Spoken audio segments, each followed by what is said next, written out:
A santificação necessária. Esta é a lição número 7 da classe de juvenis. Nesta aula vocês podem cantar os hinos 5, 71 e 577. Introdução à epístola.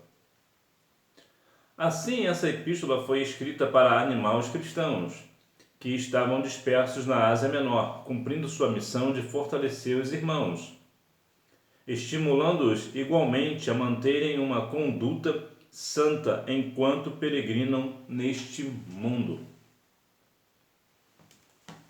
A carta de Pedro tem algumas questões bastante peculiares, alguns temas muito interessantes, como toda a Bíblia tem. E aqui o foco para quem essa carta foi escrita, ou seja, qual a importância, né? Qual a direção principal. Bom, ela foi escrita justamente para animar os cristãos que estavam dispersos na Ásia Menor. Quando estamos passando por momentos difíceis, uma palavra muda absolutamente todo o quadro, todo o cenário. Alguma vez pode ter acontecido com você, você está por alguma razão passando por uma situação que está deixando você numa situação assim, muito triste, e alguém fala algo para você e aquilo de repente muda todo o teu ser, aquilo muda completamente o seu coração, a sua mente, você de repente começa a se animar de novo, de repente você se anima. A carta também tem esta dinâmica. O que é uma carta? É uma palavra escrita, é como se a pessoa estivesse presente. E quando você, por exemplo, muito provavelmente você não deve nunca ter recebido uma carta, né? Você deve ser dessa geração mais nova, então não deve ter muito prazer de ter recebido uma carta. Pois bem, a carta é como se fosse um e-mail, por exemplo. Né? Hoje é e-mail, hoje é mensagem de textos, né? Mensagens instantâneas e tal. Então a carta, como era o único recurso da época de comunicação, ou pelo menos um dos poucos, então ela foi escrita para isso, para animar os cristãos. Por quê? Porque haverá momentos em nossa vida que realmente, por mais que nós entendamos que Jesus é o Cristo, que Deus é o Criador, que o Espírito Santo é o nosso Consolador, nós temos fé nessas coisas, mas haverá momentos que nós estaremos enfraquecidos na fé, às vezes por uma decepção, né, amorosa, ou por uma traição, né, tanto no âmbito geral, ou na igreja, ou na família, de modo geral. Então, por algumas razões que nós não temos nenhuma culpa no negócio, às vezes situações alheias acontecem, nós podemos talvez ficar tristes. E é por isso a importância desta carta. Essa carta foi escrita justamente para isso, para animar as pessoas que estavam tristes. Isso traz uma lição para nós. Você vê porventura alguma pessoa da sua família, ou amigos, ou pessoal da igreja, ou mesmo na sociedade, que está vivendo uma vida assim que você sente que a pessoa está diferente, está um pouco triste, vai lá e dá uma palavra. Uma palavra muda tudo. Então seja essa pessoa que vai abençoar pessoas com palavras de esperança. Conselhos aos peregrinos. Esta epístola foi escrita para pessoas que estavam em desconforto, longe de seus líderes, sufocadas pelas tribulações da vida, mas apesar de tudo isso deveriam se lembrar do compromisso com Cristo. Estar distante da liderança é algo que dá uma certa fragilidade. Quando estamos numa situação que, se o pastor estivesse aqui, se o meu líder estivesse aqui, o que ele faria? Porque o líder, né, a pessoa do pastor, por exemplo, ou dirigente da congregação, ou o líder do departamento, ele traz uma segurança. Por quê? Porque ele sabe exatamente o que tem que fazer em determinada situação, né? Numa situação específica, ele sabe exatamente o que fazer. Quando ele não está presente, isso enfraquece o grupo, ou enfraquece a igreja. A epístola tem essa dinâmica de ver as pessoas que estavam nesse desconforto, né, na ausência dos líderes, mas que eles, apesar de não estarem com seus líderes presentes, eles deveriam continuar se lembrando do compromisso com Cristo. Por quê? Porque apesar da liderança ser muito importante, mesmo sem a liderança, nós devemos compreender que sim, nós temos um compromisso com Cristo, um compromisso de estar na presença do Senhor, com ou sem liderança. Nós sim, mais uma vez, é importante apoiar a pessoa do líder, entretanto, nós somos pessoas individuais. E como nós, com cada um é um, nós devemos estar animados com o nosso próprio ânimo. Nós não devemos colocar a nossa fé no homem, né? Apesar que, mais uma vez, o líder é importante, mas nós devemos também ter a nossa fé. Então, quando vê que os líderes não estão presentes, ter uma pessoa que é a mesma dinâmica da introdução à epístola, que vai te dar uma palavra de esperança, muda tudo. E muitas vezes essa pessoa vai ser você, é você quem vai dar uma palavra de esperança. E em alguns casos específicos, você estará precisando de uma palavra de esperança, mas Deus vai usar você para dar uma palavra de esperança. Mesmo você estando necessitado, às vezes Deus usa você para dar essa palavra a alguém. Portanto, Deus não nos chamou a navegar pelo mar desta vida sem propósito, mas Ele espera que integremos sua equipe de obreiros, navegando dignamente em seu nome. Era essa a mensagem inicial de Pedro aos peregrinos. Sim, a sua vida tem um propósito aqui na terra, você não nasceu por acaso. A Bíblia nos fala que Deus nos conhece desde o ventre da nossa mãe. Então o Senhor já tem um propósito, a gente tem um propósito de estar aqui. E quando nós temos um propósito, o Senhor nos quer na equipe dele. Deus quer que todos cheguem ao pleno conhecimento da verdade que é Cristo Jesus e aceitem a Cristo como Salvador. Mas nós também devemos ser guiados por esse caminho dignamente.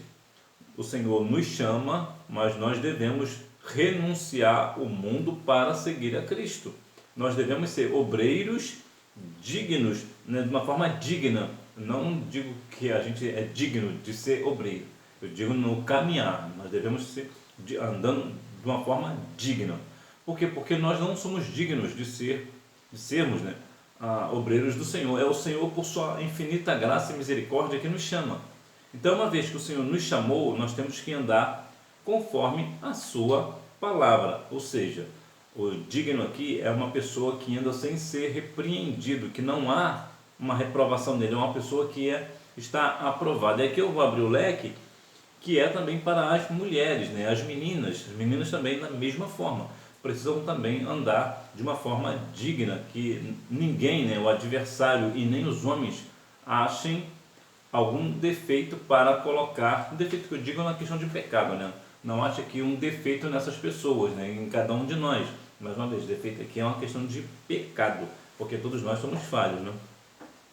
Então nós não devemos ter uma vida de pecado, nós devemos ter uma vida consagrada ao Senhor, porque certamente será digno diante de Deus. Cingindo os lombos do vosso entendimento. Os cristãos, ainda que dispersos e perseguidos, deveriam se fortalecer mentalmente, entenderemos os tempos e agirem com fé. Se não possuíssem onde pousar nem aonde ir, que permanecessem seguindo adiante, mas que nunca desanimassem. Quando a gente é bem novo, nós não entendemos muita coisa, mas eu vou falar a você o seguinte: apesar que você tem pouca idade, mas haverá algumas vezes que você vai se questionar. Eu estou na casa do Senhor, estou na presença dEle, acredito que eu esteja na presença, então por que vem tanto sofrimento para a minha vida? Por que eu sou tão perseguido? Por que tem essa questão de eu não tenho um lugar para ficar? Às vezes eu chego na casa das pessoas, as pessoas nem me dão água, nem me oferecem água, nem um café, nada. Falta um pouco me expulsar do lar. Por quê? É porque você precisa ter entendimento da palavra, entendimento do chamado, melhor dizendo. Por quê? Porque quando você tem um chamado do Senhor para a sua vida, sim, você passará por sofrimentos, martírios, você passará por situações que você está indo para abençoar uma pessoa e você vai dormir no relento, você vai pegar chuva, sol, as pessoas não vão nem preparar uma casa para você, um lugar para você ficar. Você não terá muitas vezes até mesmo alimento, não poderá comer nada, não pode beber nada, porque não tem nada ali. E você está se questionando, mas por que eu passo por isso se eu estou fazendo a vontade de Deus? Bom, mesmo nós fazendo a vontade de Deus, algumas vezes passaremos por isso. Eu mesmo já passei por situação parecida. Eu ia para um lugar, eu tinha que precisava pegar 3 condução para ir para a casa dessa pessoa. Era uma pessoa que era amiga minha, né? Era um homem, né? Um amigo meu. E eu chegava na casa dele para falar do Evangelho. Eu só ia para lá unicamente para falar do Evangelho. Ele era uma pessoa espírita. E eu falava para ele, eu pregava para ele, e apesar dele me conhecer outras vezes, eu sempre, antes de ser cristão, ele me recebia na casa dele, eu almoçava com ele, eu jantava com ele, tomava café com ele, passava o dia com ele, com a família dele, e ele sempre me recebeu muito bem. Quando eu aceitei a Cristo como Salvador, né, quando eu voltei para Jesus, eu comecei a ir para a casa dele, mas só no único intuito de falar do amor de Jesus para ele. E nessas ocasiões ele sequer me oferecia uma água, ele sequer me chamava para entrar na casa dele. Ele me recebia no quintal mesmo e falávamos algumas coisas ali, eu falava algumas coisas para ele, mas ele sequer me dava um copo de água. Só para te dar um exemplo prático de que eu já vivi. Então você também viverá. Se você ainda não viveu isso, você viverá. E você precisa ter entendimento que isso vai passar na sua vida. E isso não é uma desaprovação de Deus para a sua vida. Na verdade, isso é uma aprovação. Você está padecendo pelo nome de Cristo. E isto é algo louvável. Sede sóbrios e esperai. Ser sóbrio significa ser vigilantes ante os iminentes perigos espirituais que nos circundam, estando de prontidão para a vinda de Cristo. É muito possível que você já tenha alguma vez visto alguém bêbado por aí, né? Caindo por aí, tem vídeos na internet de pessoas bêbadas caindo à torta e à direita. E o que é sóbrio? E esse bêbado, ele não tem noção de direção, ele não sabe para onde que vai, ele não consegue nem mesmo ficar em pé, é porque ele está bêbado. E sóbrio? Sóbrio é diferente disso, é o contrário disso. Sóbrio é quando uma pessoa que tem ciência exata do que ele está fazendo. A pessoa sabe o que ele está fazendo, ele está vigilante, né, naquilo que ele tem que fazer, ele conhece os perigos que estão por perto. Por quê? Porque ele é uma pessoa sóbria. De uma forma que mais direta, digamos que sóbria é aquela pessoa concentrada, uma pessoa centrada que vai nas coisas que está fazendo. Então isso é uma pessoa sóbria, é uma pessoa séria, que tem seriedade naquilo que ele faz. Então é exatamente isso que nós temos que ter. Ser sóbrios. Nós devemos ser vigilantes. Lembra que Jesus falou que nós devemos ser prudentes como a serpente? Então nós devemos ter essa vigilância na nossa vida, principalmente no que diz tocante à volta do nosso Senhor e Salvador Jesus Cristo. Nós devemos estar muito atentos, porque Jesus voltará a qualquer momento e nós devemos estar muito preparados para subir com Ele. Então isto é a ideia de ser sóbrio, né? Ser vigilante, né? Ter ciência das coisas que estão acontecendo. Não se conformando com as concupiscências. Santificação, um objetivo. Em seguida, Pedro chama a atenção de que, como filhos obedientes, eles não deveriam ceder aos desejos intensos da natureza humana. A natureza humana vai sempre nos levar para os desejos da carne. E na carne aqui que eu digo no sentido da pessoa, né? Dos desejos carnais, dos desejos de sexo, né? Por exemplo, para ser aqui bem claro, bem taxativo. E a questão do sexo, por exemplo, a questão da corrupção, de ter vantagem em tudo, de fazer algo que talvez vai ter um prazer naquele momento, em furtar um grande valor em dinheiro.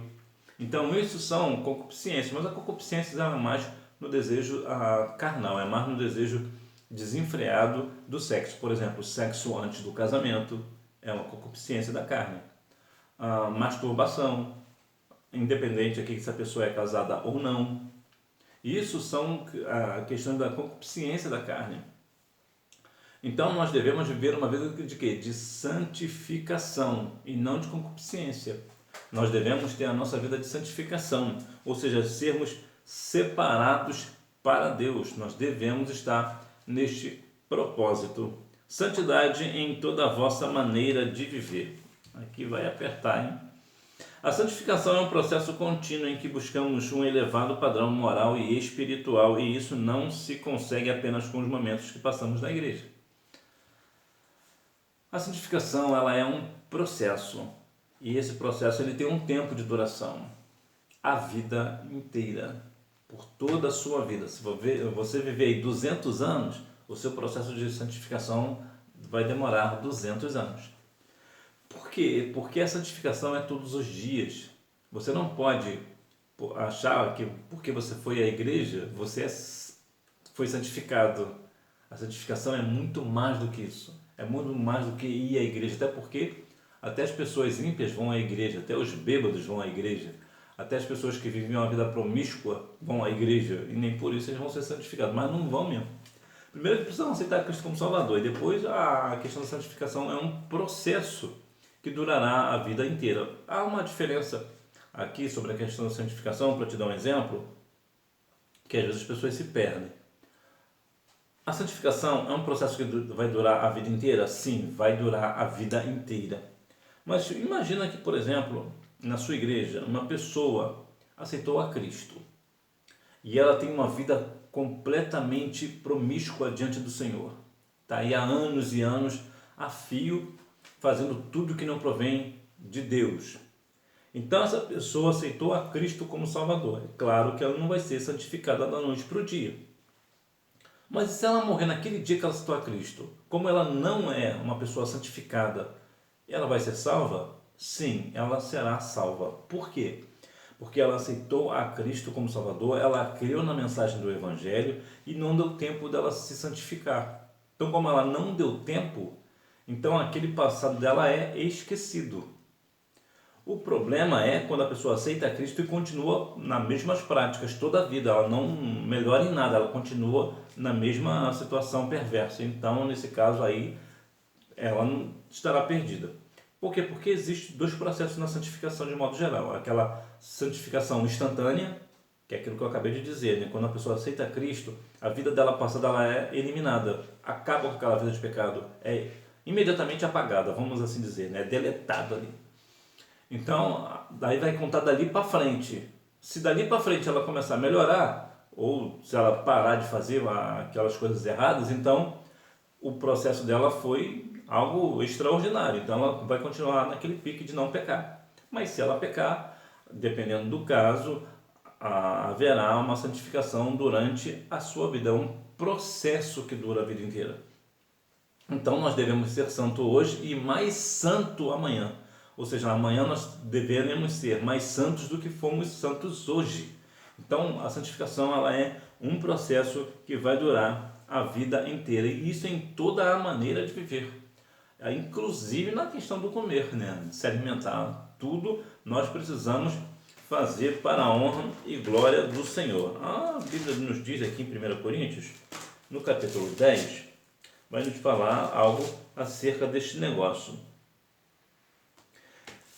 1 Coríntios, capítulo 10, versículo 31, nos diz assim: portanto, quer comais, quer bebais, ou façai outra qualquer coisa, fazei tudo para a glória de Deus. Então, tudo que você faz é para a glória de Deus. Aí eu vou te perguntar, na hora de você comer e beber, você está glorificando a Deus? Olha lá, hein? Esses crentes da idade, esses crentes novinhos aí, como que é só uma maravilha, né? Então, como é que é? Então, em todo o nosso processo, toda a nossa maneira de viver, nós devemos ser santos. Modelo de santificação. O Altíssimo sabe que estamos sujeitos ao pecado, mas espera que o pecado não seja cometido, como tendo domínio sobre nós. Por isso, a recomendação é que andemos em temor. O temor aqui não é uma questão de medo. As pessoas fazem às vezes até um erro normal, natural de acontecer. As pessoas pensam que temor é medo. Não, temor não é medo. Temor é respeito por uma autoridade. Eu vou te dar um exemplo prático. Você está andando na rua e de repente, você vê um policial. Quando esse policial chega perto de você, você vai ter aquela questão de você parar e pensar, será que eu fiz alguma coisa errada? Por isso que ele vai vir falar comigo. Ou então ele vai falar alguma coisa com você e você vai falar sério, você não vai brincar com ele. Por quê? Você tem medo dele? Não, você tem temor. Por quê? Porque sobre ele tem uma autoridade. No caso, a autoridade que é uma autoridade do Estado, né? Uma autoridade do governo. Quando nós estamos na presença do Senhor, nós não temos medo de Deus, nós temos respeito. É igual aquela ideia do seu pai. Quando o seu pai chega do trabalho, por exemplo, e fala algo com você, você fala o quê? Sim, senhor, ou não, senhor. Você não tem medo do seu pai, você não tem medo dele, mas você tem respeito pela pessoa dele. É isso que é a questão do temor. Temor é respeito a alguém. Então, nesse caso, nosso respeito é a quem? A Deus. Nós temos que ter temor ao Senhor. Então, o Senhor sabe que nós somos propícios a pecar. A nossa natureza humana é uma natureza pecaminosa. Então, nós iremos pecar uma hora ou outra, nós vamos deslizar, né? Entretanto, não é isso que Deus quer que aconteça conosco. O Senhor quer que nós venhamos resistir ao pecado, fugir do pecado. Lembraram de José, que fugiu lá da mulher de Potifar? Ananias, Misael e Azarias, Daniel, eles sempre fugiram do pecado. Então, quando você começa a fugir do pecado, o Senhor começa a olhar para você diferente. Por quê? Porque você tem temor pelo Senhor. E por que você tem temor pelo Senhor? Porque você quer viver uma vida de santificação. O que significa ser santo? A palavra santo quer dizer separado. E é isso que somos. Fomos separados do mundo para nos dedicarmos a Deus. Santo é separado. Lá em 2 Reis, capítulo 4, versículo 4, vai falar algo que eu acho muito interessante, que eu vou partilhar aqui com você. 2 Reis, capítulo 4, nos fala assim a palavra. Depois entra, fecha a porta sobre ti e sobre teus filhos, deita o azeite em todas aquelas vasilhas, e põe à parte a que estiver cheia. Quando você está cheio do azeite, você tem uma vida santificada, você é colocado à parte, assim como aquelas vasilhas do azeite da viúva. Então, quando você é santo, você é separado, igual essas vasilhas. Aquela que estiver cheia é colocada à parte, ela é separada daquelas que estão vazias. Assim também é a sua vida. Quando você é cheio do Espírito Santo, você é santo, você é uma pessoa separada para Deus, você faz a vontade de Deus, você busca a Deus, você tem comunhão com Deus. Então você ora ao Senhor, vive em jejum, leitura da palavra. Então você é uma pessoa separada. Então você é uma pessoa cheia. E aquela pessoa que é cheia, ela é sempre colocada separada. E a pessoa que é colocada separada, ela é sempre bem vista, porque ela é um local de destaque. A salvação foi caríssima. Pedro, na sequência, lembra de que Deus pode fazer tal exigência, porque todos nós éramos escravos e fomos comprados por um preço altíssimo. Qual é a coisa mais cara que existe? Você sabe? Existe algo chamado antimatéria. A antimatéria é o elemento mais caro que existe. 1 grama da antimatéria custa cerca de 80 bilhões. É muito dinheiro, não? Mas a nossa salvação custou muito mais caro do que isso. 80 bilhões para 1 grama não é nada, absolutamente nada, se comparada com o valor da nossa salvação. Por quê? Porque a nossa salvação foi pago um preço. E qual foi o preço? Foi um preço de sangue. Um sangue precioso de Jesus na cruz do Calvário. Foi um preço de um cordeiro que é imaculado, é sem mancha, não tem defeito, é perfeitíssimo. É o Cordeiro de Deus que tira o pecado do mundo. Então, a nossa salvação custou extremamente caro. Tão caro que somente Deus era capaz de pagar. Foi Deus que pagou? Sim, foi Deus. Por quê? Porque Jesus é Deus. Então Jesus enviou o seu Filho, como diz João 3,16. Ele enviou o seu Filho para que fosse morto, para que nós pudéssemos, por essa expiação de sangue, né, nós sermos salvos. Então essa nossa salvação foi caríssima. O que significa separar-se do mundo? Separar-se do mundo significa não participar dos pecados e enganos deste mundo, deste sistema corrompido. Significa também não absorver suas filosofias, não se deixar levar por seus modismos e suas doutrinas enganosas. Os tempos atuais são bem trabalhosos e dificultosos. Separar-se do mundo, aqui no sistema não da Terra, não do planeta, né? Não do mundo nesse sentido, mas sim do sistema do mundo. Deixar o sistema do mundo de lado. Esse sistema que é corrompido, né, corrupto, né, e o sistema que em todos os sentidos, né, ele é corrompido, inclusive, infelizmente, até mesmo na igreja, o sistema religioso cristão, deixar claro aqui, o cristão nosso lado aqui, é também muito corrompido também. Existem muitas questões no sistema cristão que se corrompeu completamente, mas isso já vem desde os tempos bíblicos, né? O sistema religioso também tem corrupção. E por que ele tem corrupção? Porque o sistema religioso ele é liderado de forma geral por homens e também por mulheres. Então, como tem homens e mulheres, nós somos falhos, então haverá sim corrupção. Então, essas questões também de filosofias do mundo, né? Filosofia disso, filosofia daquilo. Então, a filosofia, ela muitas vezes, ela vai ir contra a palavra de Deus. Então, nós temos que ter muito cuidado com pessoas, com filósofos, né, por aí, que falam coisas, às vezes até proveitosas, outras nem tanto. Então, nós devemos ter muito cuidado com esse negócio. E essas doutrinas enganosas, né, que tanto vem na questão bíblica do negócio, né, que as pessoas muitas vezes falam da Bíblia sem a Bíblia dizer e forçam o texto, tiram do contexto para tirar proveito do povo, dinheiro, entre outras coisas. Então nós devemos estar separados do mundo no sistema no sistema, né, não do mundo, da Terra, né? Você não vai sair do planeta Terra para ir para outro país, para outro planeta, né? Mas aqui é mais a ideia, né, separar-se do mundo no sistema, do sistema. Né? Para concluir, o processo de santificação é um dos assuntos mais importantes da vida cristã, mas infelizmente é o mais reprimido pelos cristãos da moda.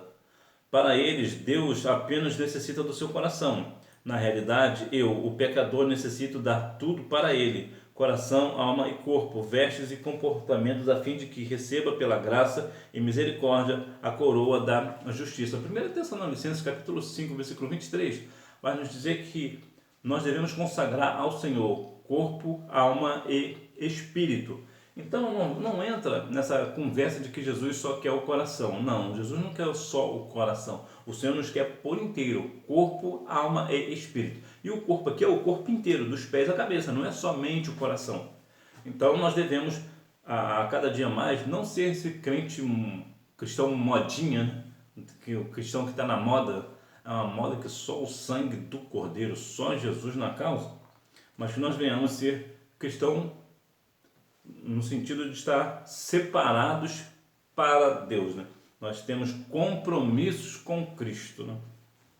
Hora da revisão, número 1.